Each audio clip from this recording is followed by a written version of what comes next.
Businessman sees single mother having picnic on his son's grave, and the truth emerges. David Mitchell stopped abruptly at the sight unfolding before him.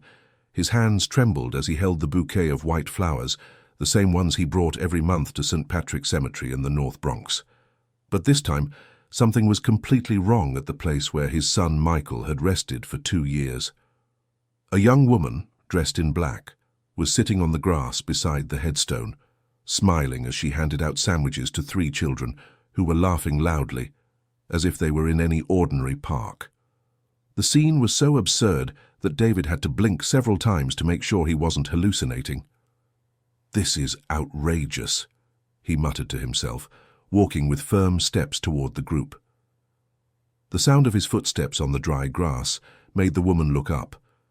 She had brown hair tied in a simple bun and dark eyes that seemed to carry a deep sadness, despite the smile she offered the children. "Excuse me." David raised his voice, making the children stop laughing and look at him with curiosity. "You can't be here doing this." The woman rose slowly, wiping her hands on her black skirt. "I'm sorry, sir. We were just about to leave." "About to leave?" David felt his blood boil. "You're having a picnic on my son's grave. What kind of disrespect is this?" One of the girls, who couldn't have been more than 8 years old, looked at David with wide eyes. "Did you know Michael?" David's world stopped. How did that child know his son's name? He looked at the headstone, where Michael Mitchell, 1995-2023, was engraved. Of course she could have read it, but the way she spoke suggested something more. "He loved cheese sandwiches, didn't he, Mum?" continued the girl, nibbling on what she held in her hands. The woman in black swallowed hard, her eyes filling with tears. "Yes, Emma. He loved them." David felt as if he had been punched in the stomach. Michael really did love cheese sandwiches. It was practically the only thing he could eat in his last months of life. But how did this stranger and this child know that? "Who are you?" he asked, his voice coming out harsher than intended. "How do you know my son?" The woman began quickly packing the remains of the picnic into a wicker basket. "Ethan, Olivia, Emma, let's go. Now." "But Mom, we haven't finished telling Michael about school yet," protested the boy, who seemed to be the oldest, about 10 years old. "Telling Michael?" David repeated, increasingly confused and angry. He can't hear anything." "Yes, he can," retorted the youngest of the girls, Olivia, with the conviction typical of a 6-year-old. "Mom said special people always listen when we talk with kindness." David looked from the child to the woman, who now avoided his gaze completely. "I demand an explanation. Who are you, and why are you bringing these children here?" "Rachel," she said softly, still not looking at him. "My name is Rachel." "Rachel what? Rachel who? And why do you know my son?" But Rachel was already walking quickly toward the cemetery gate, pulling the 3 children by the hand. David stood still, watching them leave, with more questions than answers. That night, David could hardly sleep in his Upper West Side apartment. The image of the children laughing beside Michael's grave wouldn't leave his mind. More than that, the way they spoke about his son, as if they knew him personally, tormented him. The next morning, he cancelled 2 important meetings and called his assistant. "Brandon, I need you to recommend a discreet private investigator, someone good." "Is there a problem, Mr. Mitchell?" "Just get me someone. And quickly." 3 days later, David was sitting in the office of Richard Thompson, a former civil police officer who now worked as a private investigator. The man was about 50 years old, with graying hair and a penetrating gaze that inspired confidence. "So, Mr. Mitchell, you want me to investigate a woman named Rachel who appeared at the cemetery where your son is buried?" "Exactly. She acted as if she knew my son. And the children, they knew details about Michael that only close family would know." Richard jotted down some information on a notepad. "Do you have any more description? Approximate age? Physical characteristics?" "Around her early 30s, brown hair, always dressed in black. She has 3 children, 2 girls and a boy, between 6 and 10 years old." "And when was the last time you saw this Rachel?" "Last Sunday. But from what I gathered from the children's conversation, they go there often." Richard closed the notepad. Mr. Mitchell, may I ask a personal question? Did you visit your son frequently when he was hospitalized? The question hit David like a slap. I worked a lot. I visited when I could. I understand. Richard showed no judgment, just made another note. I'll start the investigation immediately. In a few days, I'll have basic information for you. David left the investigator's office with a strange feeling in his chest. The question about his hospital visits had touched a wound he tried to keep closed. The truth was that Michael spent almost 2 years hospitalized, fighting an aggressive cancer, and David was present for less than half of that time. There was always an important meeting, a contract to close, an unavoidable business trip. His business consulting firm was growing and demanded all his attention. At least that's what he told himself every time he chose work over staying by his son's hospital bed, where he was wasting away. A week later, Richard called with the first information. Mr. Mitchell, I found our Rachel Anderson, 32 years old, widow, single mother of 3 children. Works as a nurse at 2 hospitals, St. Luke's and St. Mary's. David's heart skipped a beat. St. Mary's was exactly where Michael had spent the last months of his life. She lives in a simple 2-story house in the Garden District, North Bronx. From the information I gathered, she's a hard-working person, no criminal record, respected at work. But I found something interesting, sir. What? She has been visiting your son's grave religiously for 2 years, every week, always on Sundays, always with the 3 children, and they always have these picnics. David gripped the phone. 2 years? Since when, Michael? Since he passed away, yes, sir. And there's one more thing. I informally spoke with some of her colleagues at St. Mary's Hospital.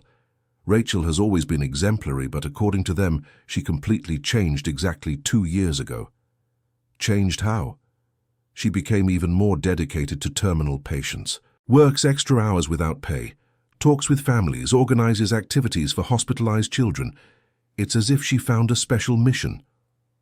After hanging up, David stared out the window of his office in downtown New York. The coincidence of the dates couldn't be ignored. Rachel had changed at the exact moment Michael passed away. There was a connection there, and he needed to find out what it was. Dear listener, if you're enjoying the story, please take a moment to like and especially subscribe to the channel. It really helps us who are just starting out. Now continuing. David arrived at St. Mary's Hospital the following Thursday, in the middle of the afternoon. The smell of disinfectant and the familiar noise of the corridors immediately transported him to the most difficult moments of his life. That was where Michael fought his last battle, where David should have been more present. He asked at the reception for Rachel Anderson and was directed to the 4th floor pediatric wing. The elevator seemed to take forever to reach its destination. When the doors opened, David saw intense activity in the hallway. Nurses walked quickly, doctors consulted charts, and the sound of children's laughter echoed from one of the rooms.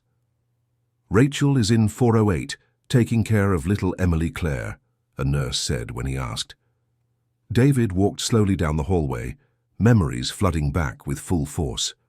There was the same counter where he had signed hundreds of authorizations, the same waiting room where he had spent sleepless nights, the same water fountain where Michael used to drink water when he could still walk.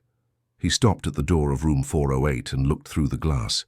Rachel was sitting on the edge of a bed, talking animatedly with a girl about 8 years old who was bald from chemotherapy treatment.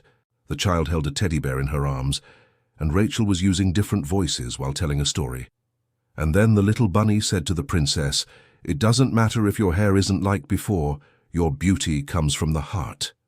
The girl laughed, and at that moment Rachel looked toward the door. Her eyes met David's through the glass, and all color drained from her face. She said something to the child, stood up, and quickly walked out of the room. "What are you doing here?" she asked in a low voice, clearly shaken. "I need to talk to you about my son." Rachel looked around nervously. "I can't. I'm working." "Then when can we talk? I'm not giving up, Rachel." "Please, don't do this. You don't understand." "Don't understand what? Why did you know my son? Why do your children talk about him as if he were a family friend?"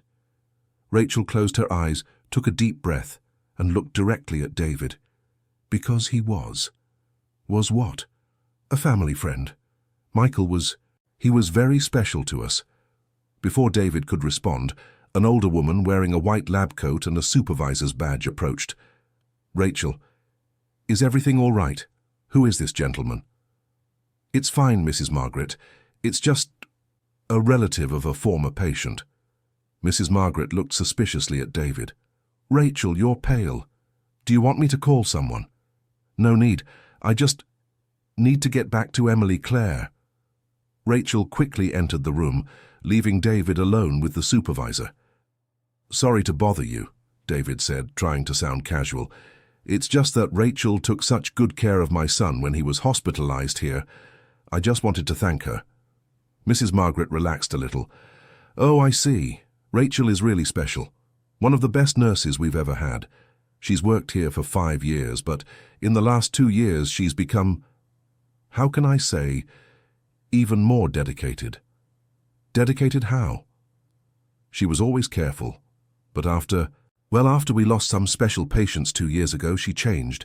She started doing extra things, organizes activities, spends time with families after her shift, teaches children not to be afraid.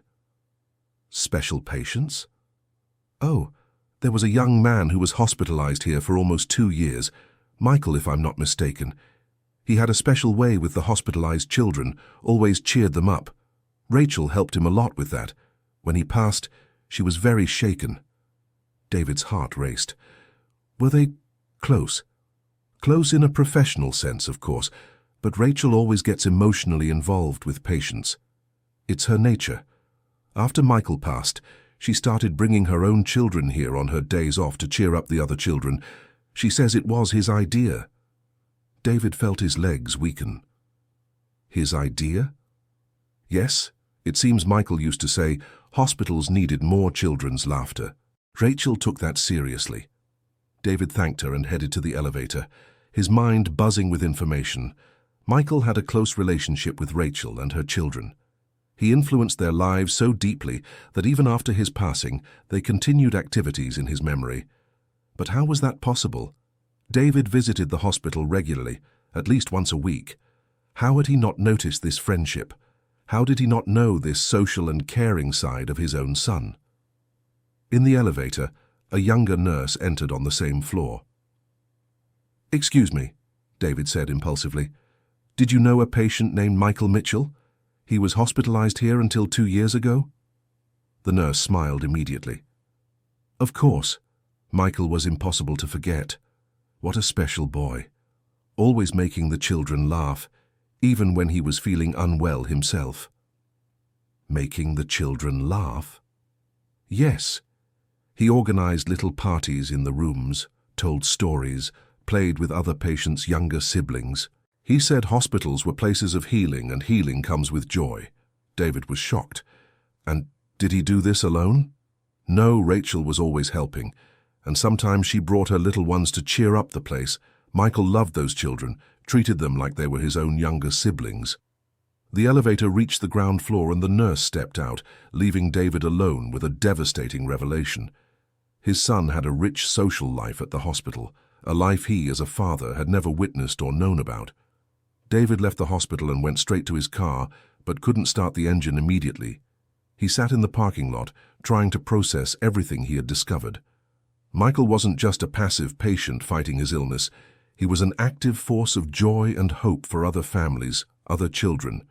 And he had done all this without David knowing. The pain of guilt mixed with a painful, belated pride. His son was even more special than he had imagined, but he had missed the chance to know and support this side of Michael's personality. 3 days later, David was waiting for Rachel in the hospital parking lot when she finished her night shift. It was almost midnight and she was walking slowly toward an old, small car. She looked exhausted. Rachel! She turned, startled, and upon seeing him, sighed resignedly. Mr. Mitchell, please, I don't want any trouble. I just want to understand, please. Rachel looked around, checking if they were alone.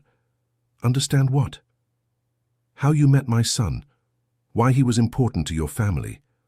Why you have picnics at his grave. You really don't know.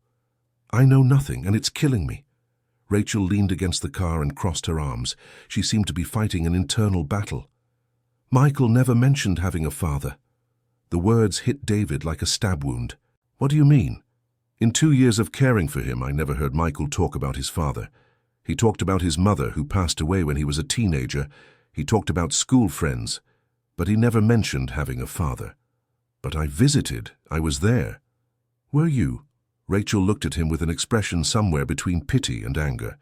Because Michael always told me about the important people in his life, and you were never mentioned. David felt the world spinning. That's not possible. Michael told me once that family is who's there in the moments that matter. That family isn't blood, it's presence. Each word was like a shot to David's chest. He remembered the quick visits, always rushing, always with his phone ringing, always promising to stay longer next time. I worked a lot, he murmured. It was to ensure he had the best treatment. Was it? Rachel shook her head. The best treatment a sick person can have doesn't cost money, Mr. Mitchell. It's love, it's presence, it's attention. So how did you meet? Rachel took a deep breath. Michael was very lonely. I started keeping him company during my free time. My children sometimes came with me to the hospital on weekends because I had no one to leave them with. Michael fell in love with them immediately. And they with him? Michael had a gift. He could make any child laugh, even when they were sick. My children never had a present father figure. Their father passed away when they were very young. Michael kind of filled that gap. David closed his eyes, feeling the weight of his own absence. And the picnics? They were his idea. Michael said that when he was gone, he didn't want anyone to just be sad. He wanted them to celebrate the life he had, the joys he shared. He asked me to promise that I would take the children to talk to him through cheerful picnics. And you promised. I promised, and I've been keeping it every week for 2 years. David remained silent for a long moment, absorbing the magnitude of what he had lost. Not just the time with his son, but the chance to truly know who Michael was. Can I join the next picnic? Rachel looked at him surprised. What for? To get to know my own son. Rachel hesitated. My children might find it strange. To them, Michael never had a father. Please. After a long pause, Rachel nodded. Sunday, 2 in the afternoon. But one thing, Mr. Mitchell. Yes? If it's just to ease your conscience, don't come. These children don't deserve to be used for that. It's not to ease my conscience, replied David, and he realized he was being sincere. It's to honor my son the way he deserved. The following Sunday, David arrived at the cemetery 15 minutes before 2. He was more nervous than he had ever been in his life, not even during the most important client presentations. Rachel arrived punctually with the 3 children. Ethan, the oldest, carried a basket. Emma held her mother's hand, and Olivia, the youngest, hopped cheerfully. Children, said Rachel when they reached Michael's grave, remember the gentleman we met here last week? He's going to have a picnic with us today. The children looked at David with curiosity, but without fear. Did you know Michael when he was alive? Asked Emma. The simple question almost knocked David over. Yes, I did. Then you can tell us different stories. Rachel spread a towel over the grass, and they began to organize the picnic. David watched every movement, every ritual. The children talked naturally about Michael, as if he were a dear friend who was just temporarily absent. Michael really liked building sandcastles, David said suddenly, surprising himself. Sandcastles? Olivia perked up. He never told us that. When he was little, we went to Miami Beach every summer. He spent hours building elaborate castles with towers and bridges. That's so cool, exclaimed Ethan. He really was creative. Here at the hospital, he invented the best games. And he was afraid of thunder, continued David, the memories flowing. He always ran to my bed during storms. The children were delighted with these revelations, and Rachel watched in surprise as David transformed while sharing these memories. There was something genuine in his voice, a tenderness she hadn't expected to see. Why did Michael never tell us these things? Asked Emma. The question left everyone silent. David looked at Rachel, who averted her gaze. Sometimes, David said carefully, the people we love don't talk about certain parts of their lives. Not because they're not important, but because maybe they hurt a little. Hurt how? Insisted Emma. Longing, Rachel answered softly. Sometimes longing hurts and we'd rather not talk about it. David realized Rachel was protecting both her children and her own memory of Michael. She had built a narrative where Michael was a complete and happy person without mentioning the painful absences. But now that you're here, said Olivia, you can tell those stories every week. Every week, David looked at Rachel. If you want to, she replied hesitantly. I really do. During the rest of the picnic, David shared more memories of Michael's childhood. He talked about how his son loved sweet popcorn at the movies, how he collected miniature cars, how he laughed until he cried watching cartoons. The children hung on his every word, building a more complete picture of the friend they loved so much. Rachel watched David with a new expression, no longer distrust or irritation, but a kind of painful recognition. When the picnic ended and they said goodbye, David was alone in the cemetery for the first time in months. He knelt beside Michael's headstone and for the first time since his son's departure truly cried. I'm sorry, son, he whispered. I'm sorry I wasn't there. I'm sorry you had to find a substitute family because I didn't know how to be the father you needed. The wind rustled the trees around him, and David felt as if Michael were listening, as if somehow his son was trying to tell him that there was still time to make things right. Perhaps not with him, but with the people he had loved. The following Monday, David cancelled an important meeting and returned to the hospital. This time he wasn't looking for Rachel. He was looking for Mrs. Margaret, the supervisor. Mr. Mitchell, what a surprise to see you again. Mrs. Margaret, I wanted to ask a question. Do you have any programs here to entertain the hospitalized children? We have some activities, but nothing very elaborate. Why? I'd like to fund something special, a space where families can spend quality time with the hospitalized children. Maybe a room with games, books, a more cheerful environment. Mrs. Margaret got excited. That would be wonderful. But may I ask what motivated you? My son, Michael. I want to honor his memory by creating something he would approve of. Oh, what a beautiful idea. Michael really cared a lot about the well-being of the other children here. And I want Rachel Anderson to be in charge of the project. Rachel, why her specifically? Because she understood better than anyone what my son wanted for this place. Mrs. Margaret smiled. I'll talk to her. I'm sure she'll be honored. But David was mistaken about Rachel's reaction. When she received the news, she was visibly upset. I can't accept, she said, when David approached her at the end of her shift. Why? Because I don't want your charity. I don't want you trying to buy forgiveness with money. Rachel's frankness caught David off guard. It's not charity. It's a way of doing something Michael would have liked. Michael would have liked you to be there when he was alive. Money can't buy that now. I know that, David raised his voice, then controlled himself. I know I can't turn back time, but I can try to do something good now. Rachel studied him for a long moment. If you really want to honor Michael, then you'll have to do more than just pay for things. What do you mean? I mean that if you want to create this space, you'll have to be present throughout the whole process. Not just sign checks. I want to see you here, working, getting to know the children, understanding what they need. You're testing me. I am. Michael taught me that empty promises hurt more than they help. If you commit to this, it has to be for real. David thought about the many meetings he would have to cancel, the clients he would have to reschedule. Then he thought of Michael organizing parties for sick children while he was in meeting rooms. I accept your conditions, even if that means coming here several times a week, especially for that. Rachel nodded slowly. Then we start on Thursday. Bring old clothes. We'll need to clean and organize a space in the basement that's been abandoned for years. On Thursday, David showed up at the hospital dressed in old jeans and a t-shirt, something he hadn't worn in years. Rachel was waiting with buckets, brooms, and cleaning supplies. Ready for hard work? She asked. Ready. The hospital basement was truly an abandoned storage area, full of old furniture and outdated equipment.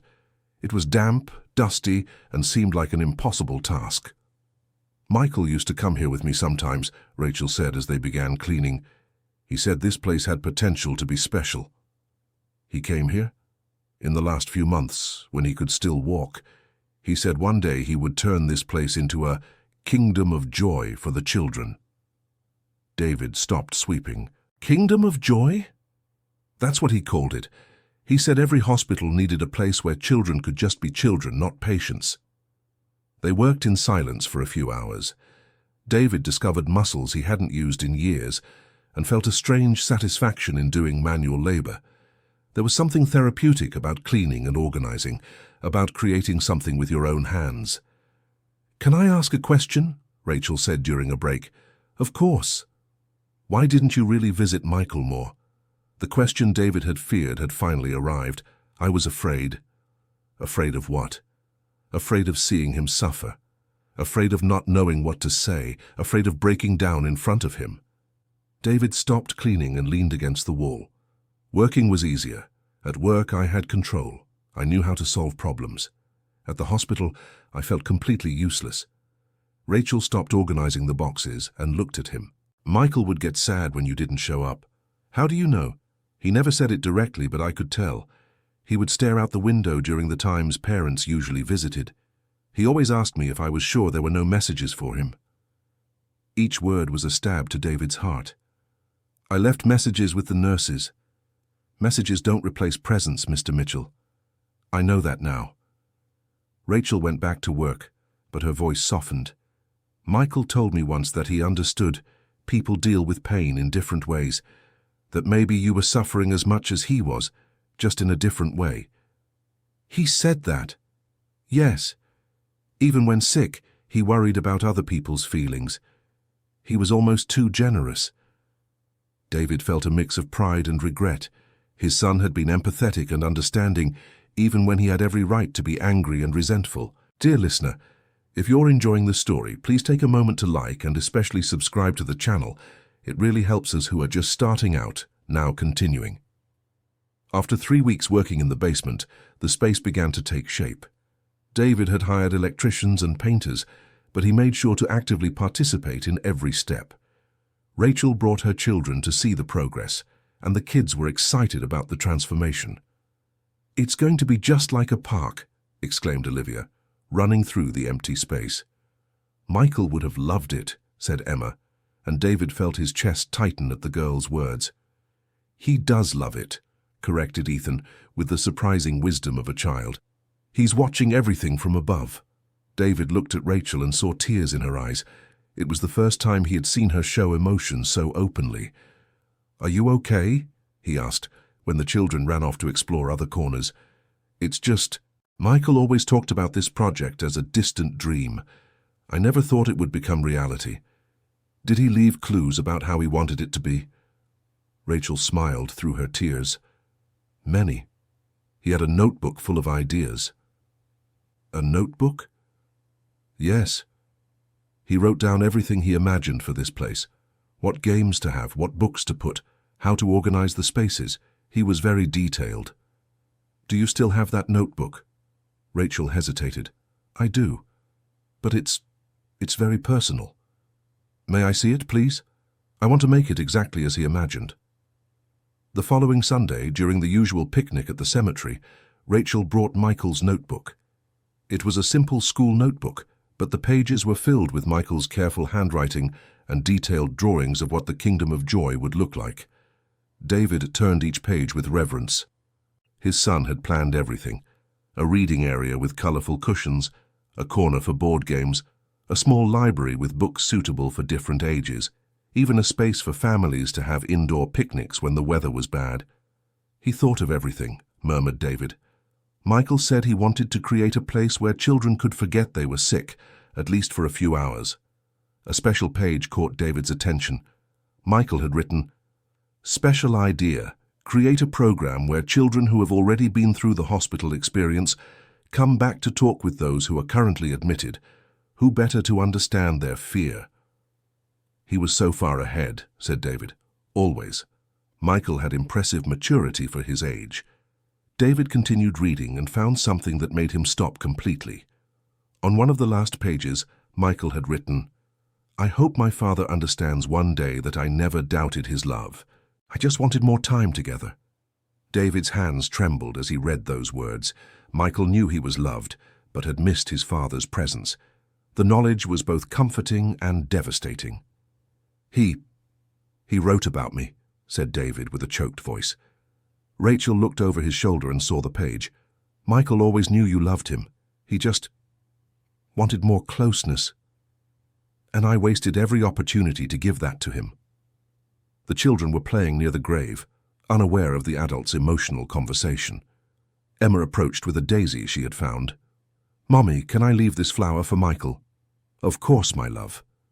Emma placed the flower on the headstone and said, "Michael, the man who was working with Mommy is really nice. He's making your dream come true."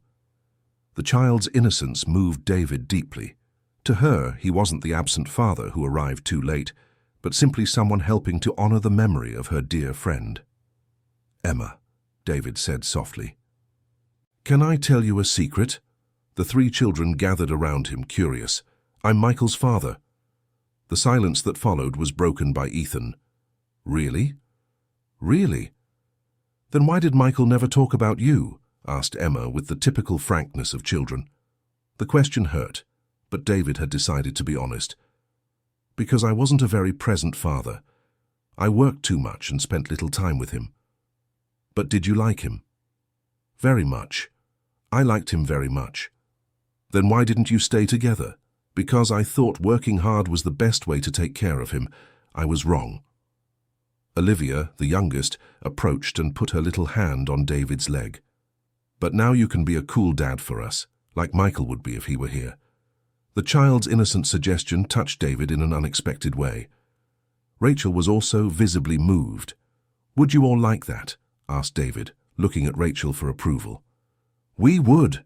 exclaimed the three children in unison. Rachel nodded slowly, tears in her eyes. Michael would be so happy knowing he managed to bring together people who needed each other. From that Sunday onward, the group dynamic changed completely. The children began calling David Uncle David and eagerly awaited him at the picnics. He in turn discovered the joy of being a present and active father figure. David started showing up not just at scheduled picnics, but spontaneously. He took the children to the movies, to the park, helped with homework. Rachel watched these interactions with a mix of joy and melancholy. "They never had this," she said one afternoon, watching David help Ethan with a school project. "What?" "A present father figure. Their father died when they were very young. Michael filled that gap a little, and now they have me," David finished. "If you allow it. It's not about allowing, it's about fear." "Fear of what?" Rachel hesitated before answering. "Fear that you'll give up when you discover how hard it really is to be a father. Fear that when the guilt passes, you'll go back to your old life." Rachel's honesty was like a slap in the face to David, but a necessary one. "Do you think I'm doing this just out of guilt?" "I don't know. That's what I ask myself." David stopped helping Ethan and looked directly at Rachel. "In the beginning, maybe it was, but now it's because these children have become important to me. Because you've become important to me. Me. Rachel, you took care of my son when I didn't know how to. You taught your children to honor his memory in a joyful and healthy way. You showed me what kind of father I should have been." Rachel looked away. "I just did what any decent person would do." "No.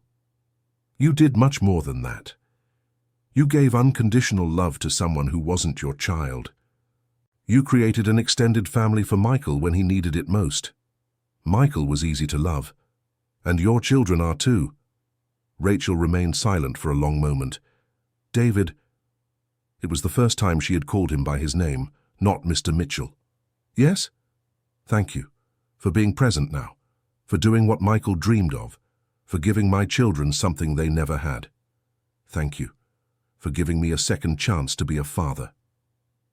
3 months later, the Kingdom of Joy was officially opened at St. Mary's Hospital. The room was colorful, cozy, and exactly as Michael had imagined. Every detail from his notebook had been followed. Mrs. Margaret gave a short speech at the opening, talking about how Michael had inspired the project. David was invited to speak but asked Rachel to do it instead. Michael believed that places of healing needed joy, Rachel told the small gathered crowd. He said that hope grows better in environments where people can be themselves, not just their diagnoses. David watched Rachel speak and felt deep admiration for her strength and wisdom. The children stood beside him, proud to see their mother being recognized. "And I want to thank David Mitchell," Rachel continued, "who not only funded this project, but worked side by side with us to make it happen. Michael would be proud to see how his dream came true." After the ceremony, while the children explored the new space, David and Rachel stood watching alone. "Michael is present here," Rachel said softly. "How do you know?" "Because every time a child laughs in this room, I hear a little bit of his laughter." David nodded, understanding perfectly what she meant. Michael was present not just in the room, but in every life he had touched and transformed. "Rachel, can I ask you something?" "Of course." "Do you think Michael planned all this?" "Planned what?" "To bring us together, to give his children a family, to give me a second chance at being a father." Rachel smiled. "Michael was always strategic, and he liked fixing broken things." "Were we broken?" "All of us, in different ways. My children needed a father figure. I needed support to fulfill his dreams, and I needed to learn how to truly love. Maybe Michael saw all that and decided that even after leaving, he could still take care of the people he loved." David looked around the room, full of children playing and laughing. If that was his plan, it worked perfectly. 6 months after the opening of the Kingdom of Joy, David had completely changed his life. He drastically reduced his workload, sold part of the company to partners, and began dedicating most of his time to the family Michael had given him. Every Saturday morning, he would pick up the children for special activities. Sundays were reserved for picnics at the cemetery, which now included not just Rachel and her children, but other families who had known Michael at the hospital.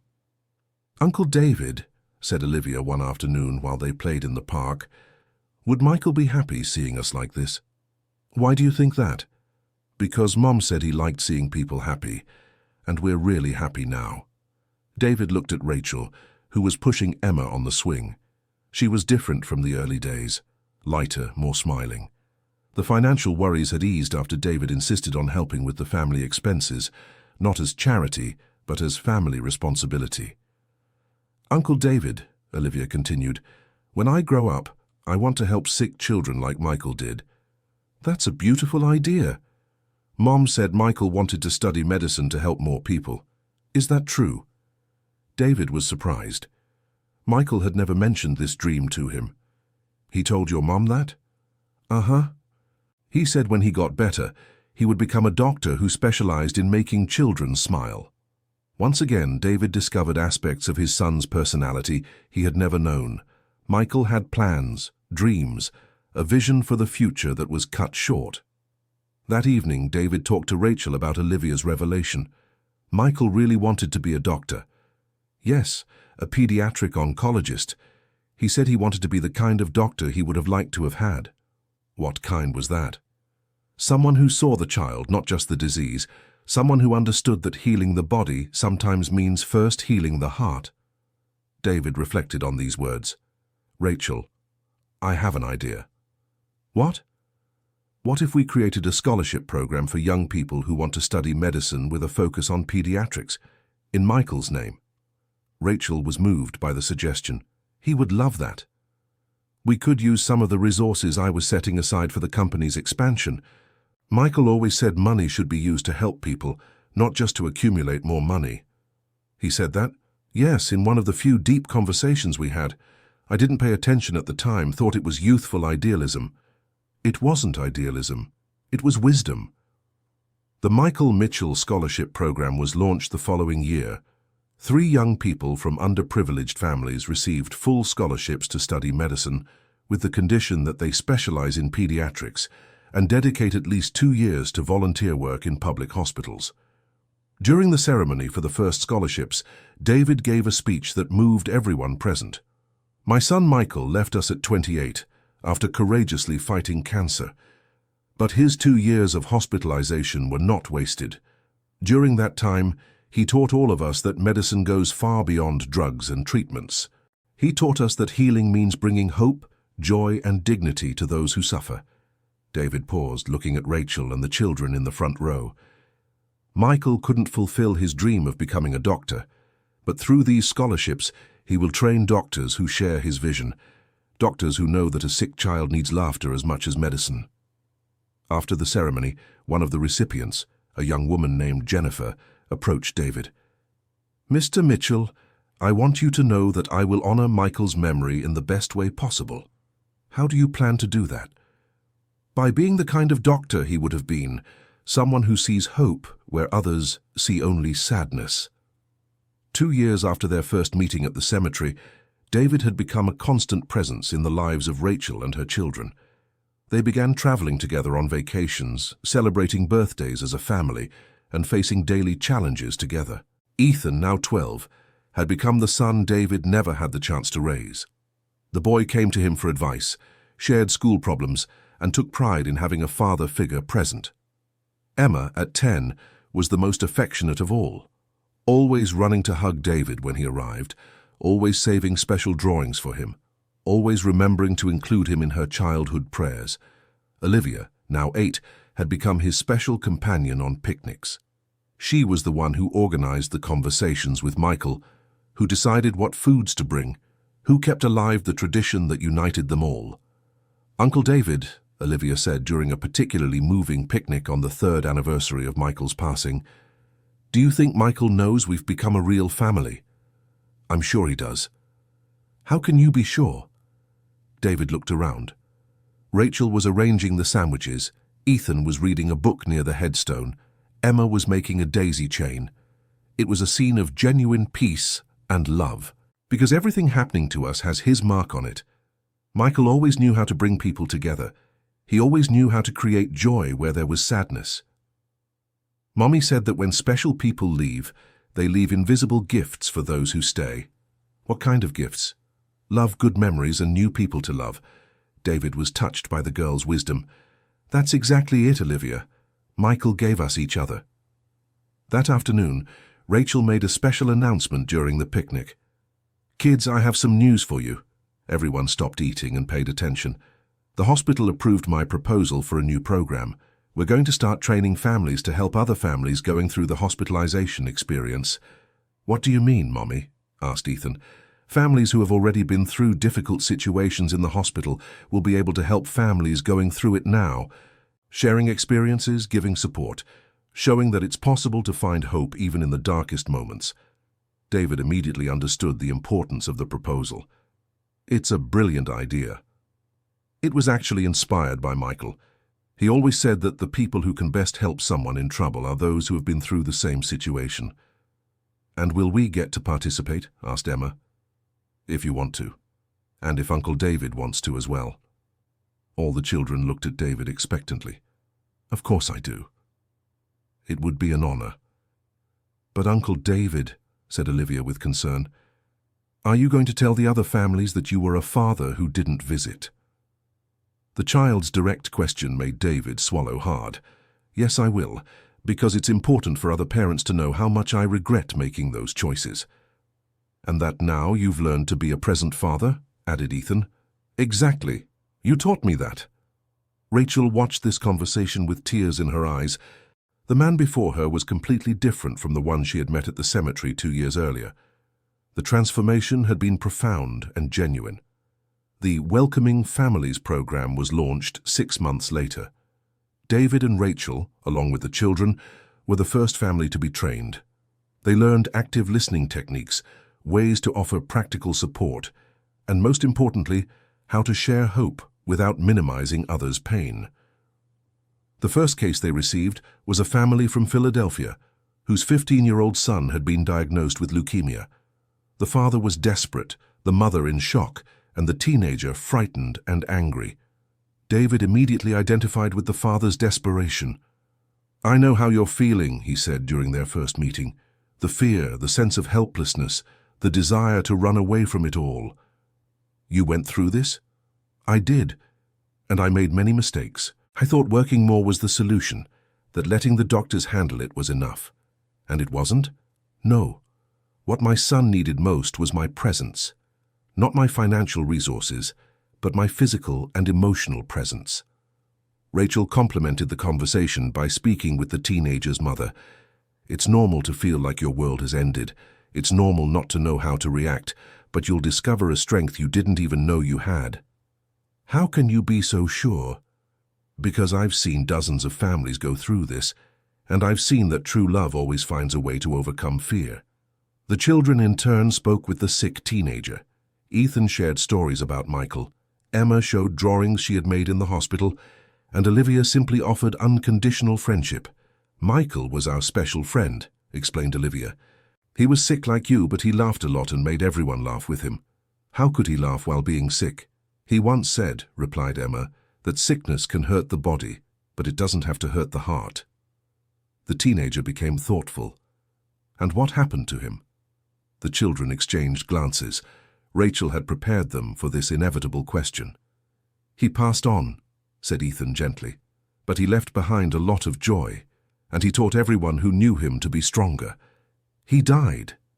His body stopped working, explained Olivia, with the surprising wisdom she had developed. But all the good things he did continue to live in the people who loved him. David watched his children talking with the teenager and felt immense pride.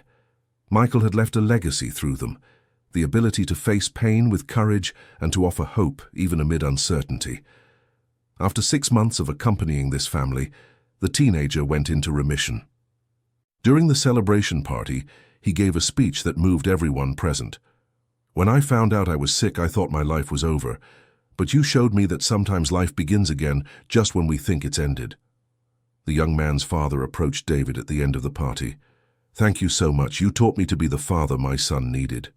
Actually, replied David, the one who taught me that was my own son. I'm just passing the lesson along. 3 years after the first meeting at the cemetery, David's life had completely changed. He had sold most of his company, keeping only enough to live comfortably.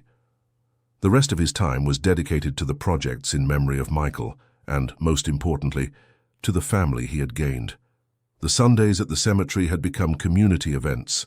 Besides Rachel, David, and the children, they were often joined by other families from the hospital, some of the scholarship recipients from the Michael Mitchell program, and volunteers from the various projects that had been created.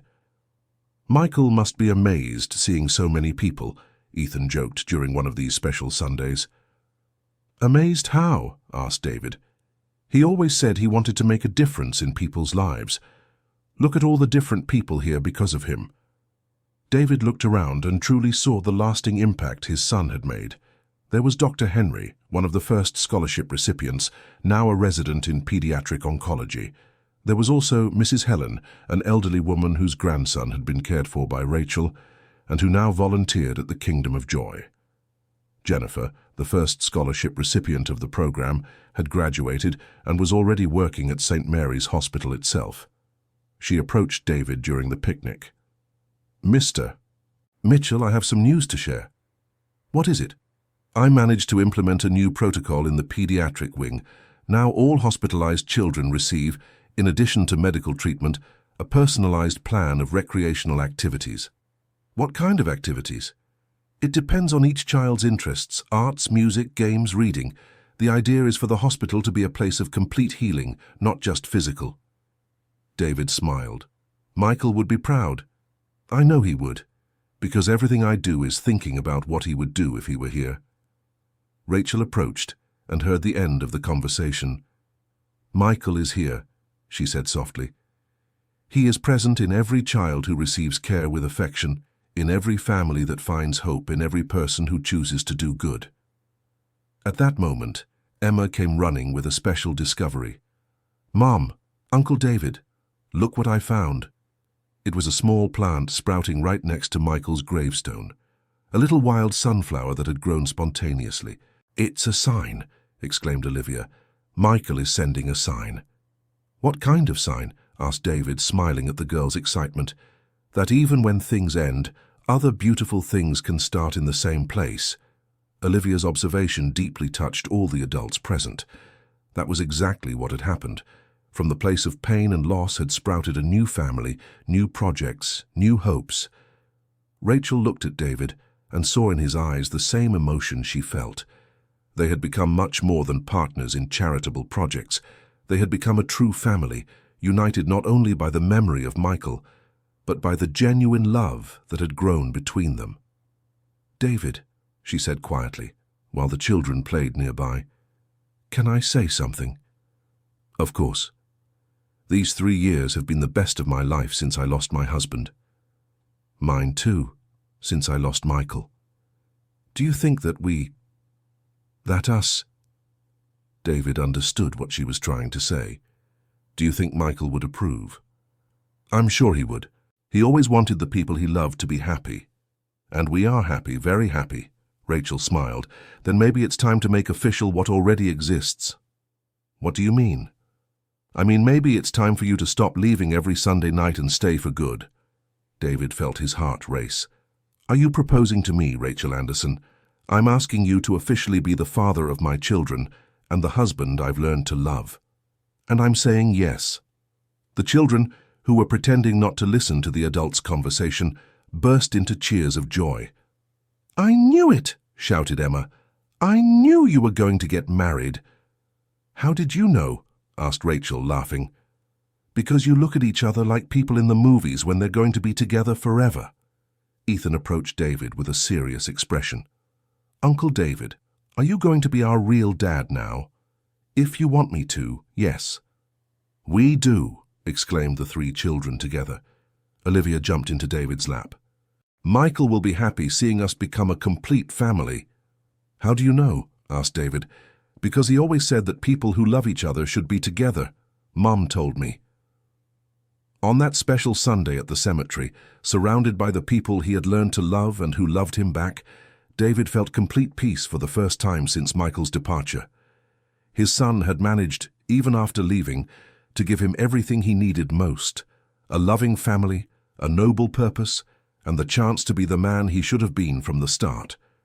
6 months later, David and Rachel got married in a simple ceremony at St. Mary's Hospital itself, in the kingdom of joy they had created together. It was a symbolic choice. They wanted the place that represented Michael's legacy to also be the place where they would formalize the family he had brought together. Mrs.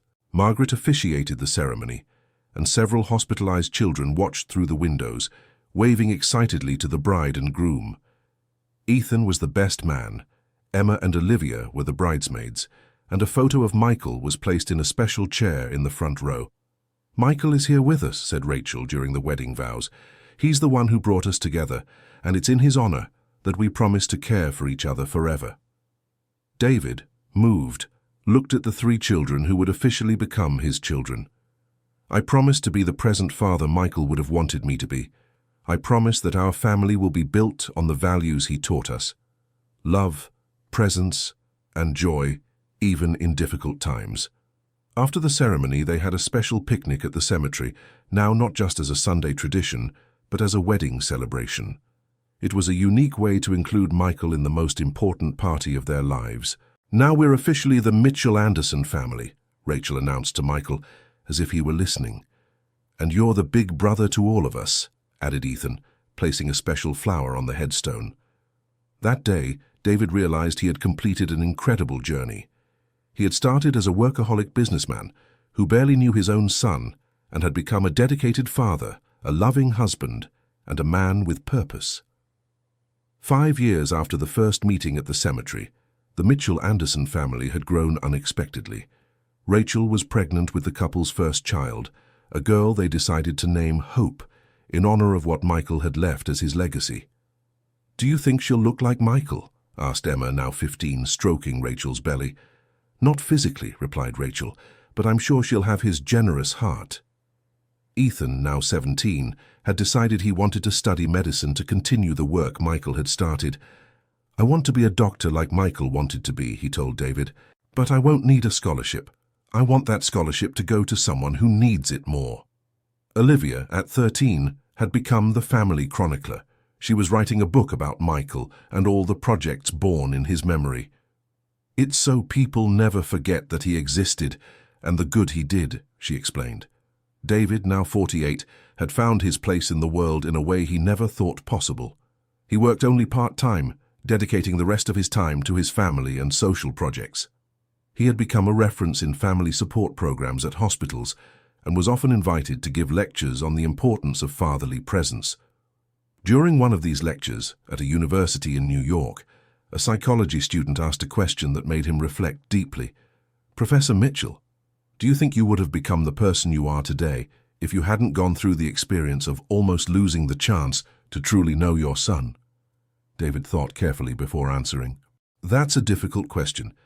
I'd like to believe yes, that I would have found this path some other way, but honestly, I don't think so. The pain of loss and regret was what woke me up to what really matters in life." "So you're grateful for the pain?" "I'm grateful for the transformation that the pain gave me. I'm grateful for having discovered, even if late, that professional success is worthless if you don't have people to share it with. I'm grateful for having found a new family through the memory of my son. And what advice would you give to fathers who are in the situation you were in? That they stop now, stop everything they're doing and go hug their children. Tell them they love them. Ask about their dreams, their fears, their joys.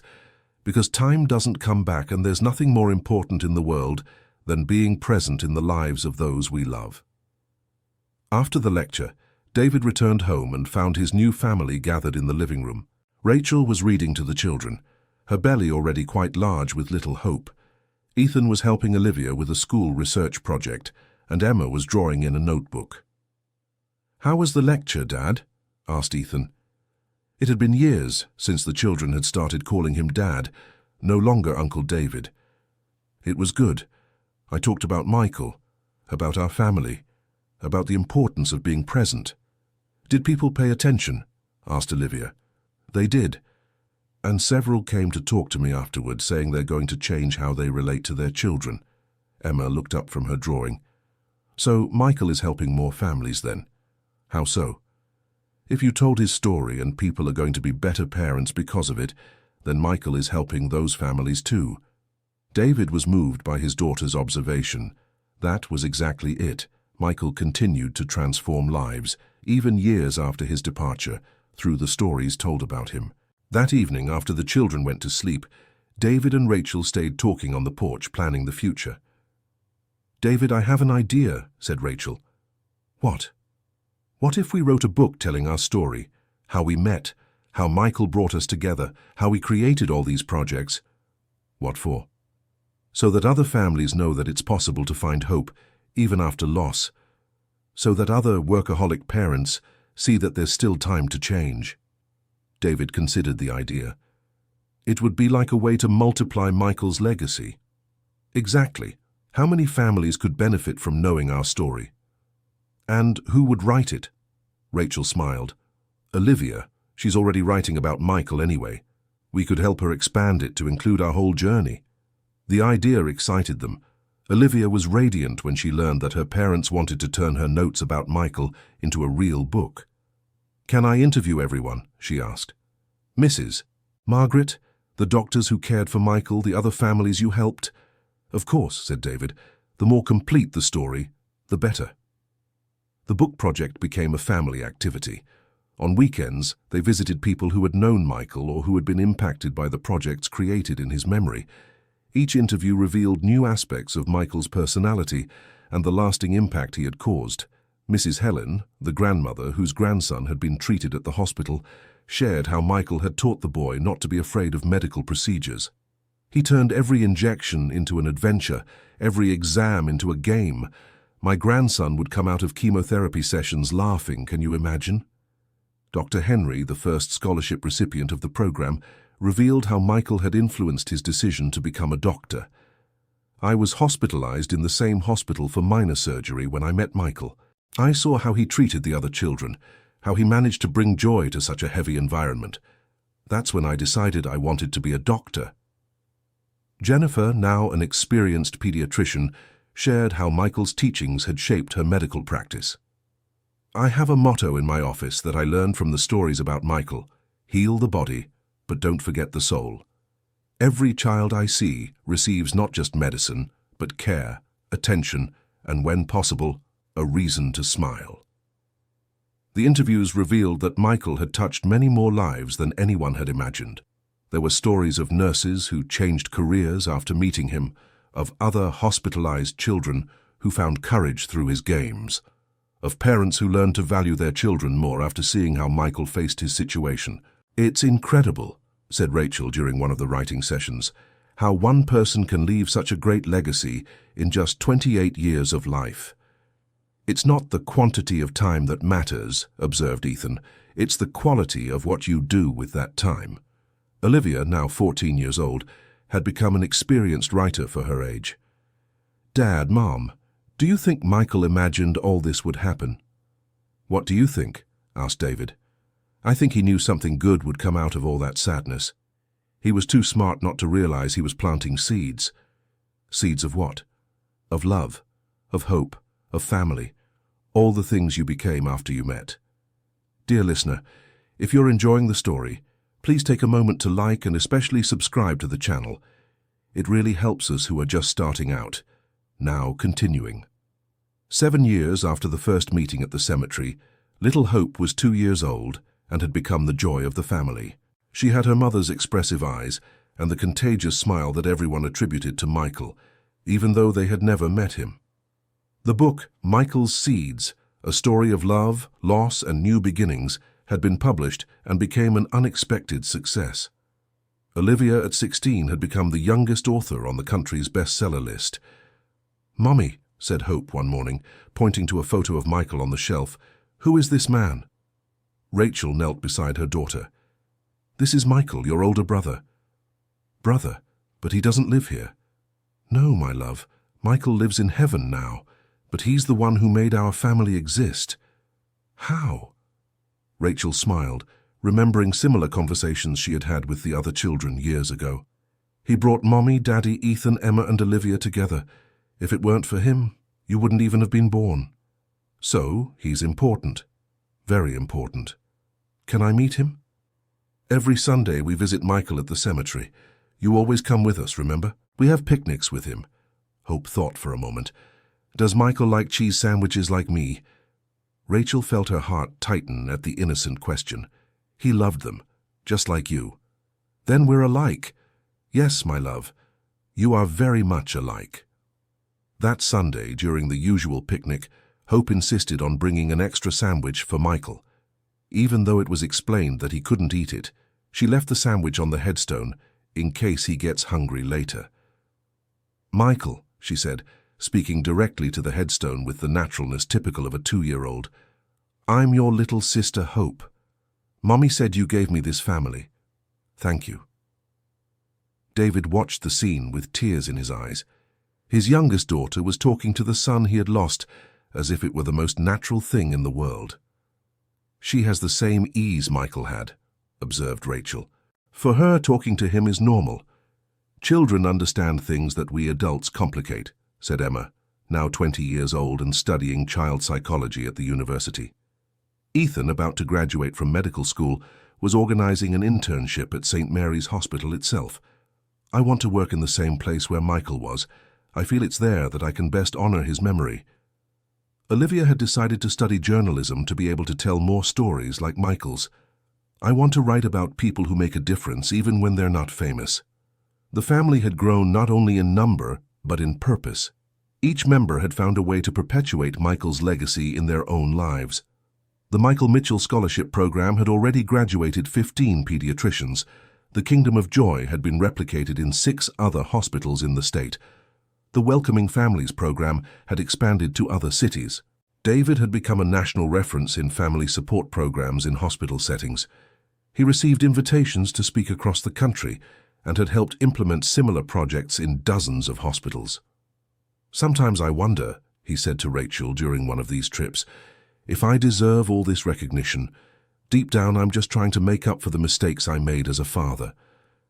"David," Rachel replied firmly, "you can't change the past, but you can inspire other fathers not to make the same mistakes. That is very valuable." "Do you think Michael would be proud?" "I'm absolutely sure. He always wanted people to learn from each other, to share experiences to help those going through difficulties. In one of his most memorable lectures at Columbia University, David was approached by a young father who had just discovered his son had cancer.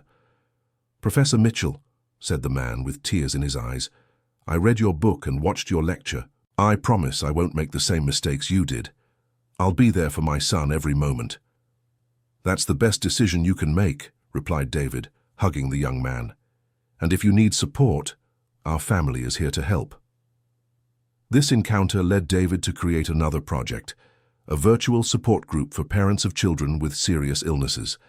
The group met online weekly, allowing families from all over the country to share experiences and support each other.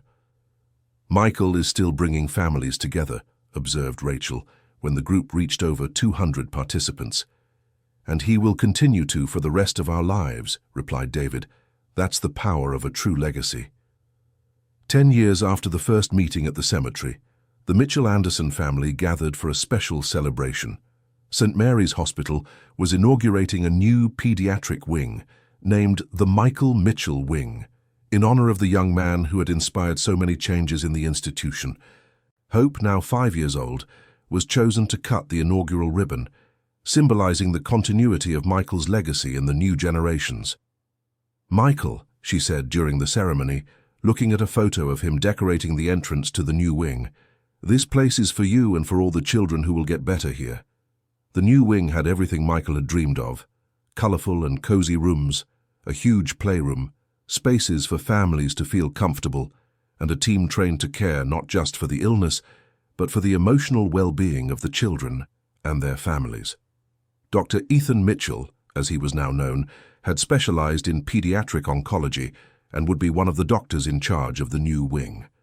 During his speech at the inauguration, he moved everyone present. "Michael taught me that being a doctor is much more than diagnosing and prescribing medication. It's about giving hope when all seems lost. It's about seeing the child beyond the illness.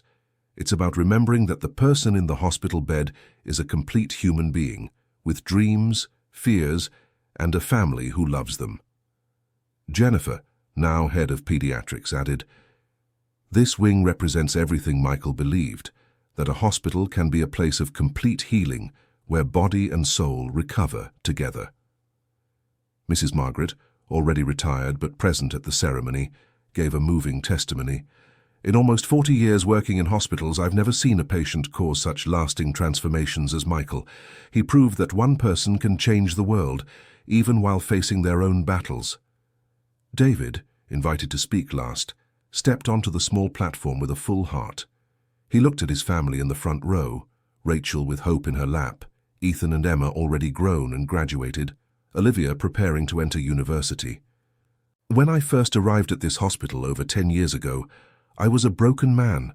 I had lost my only son and discovered I barely knew him. I thought my life had ended along with his." David paused, emotional.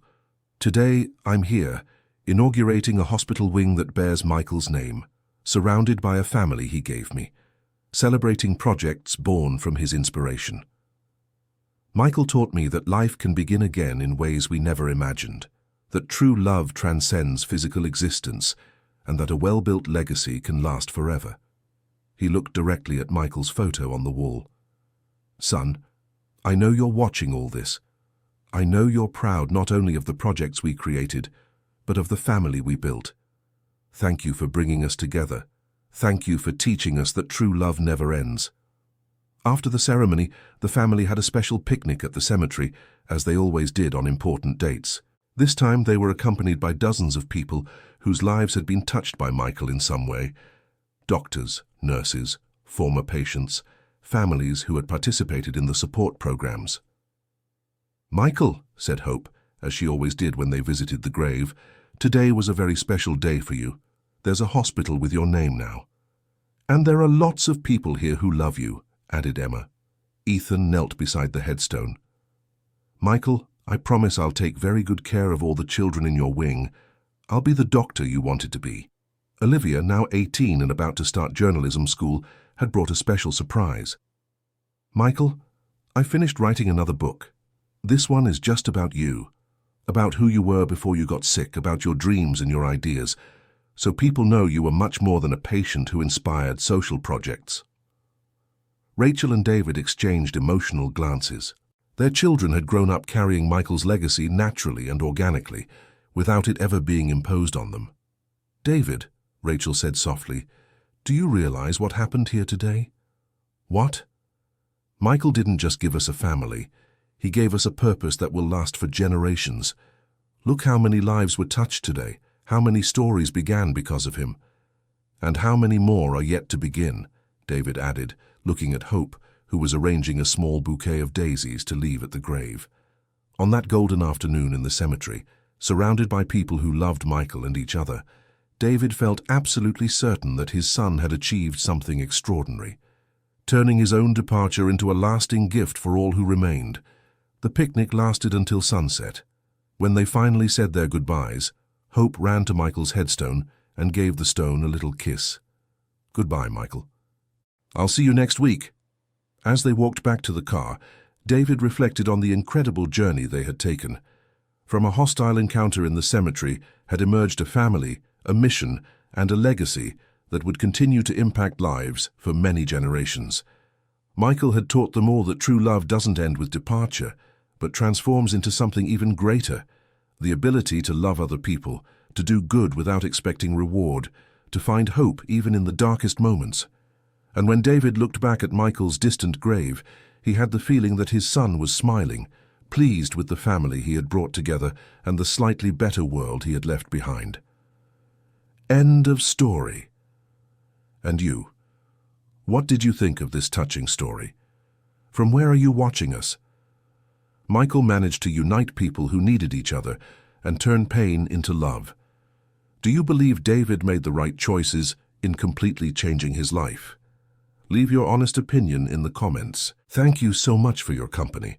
Don't forget to leave your like and, most importantly, subscribe to the channel so you don't miss other touching stories like this one.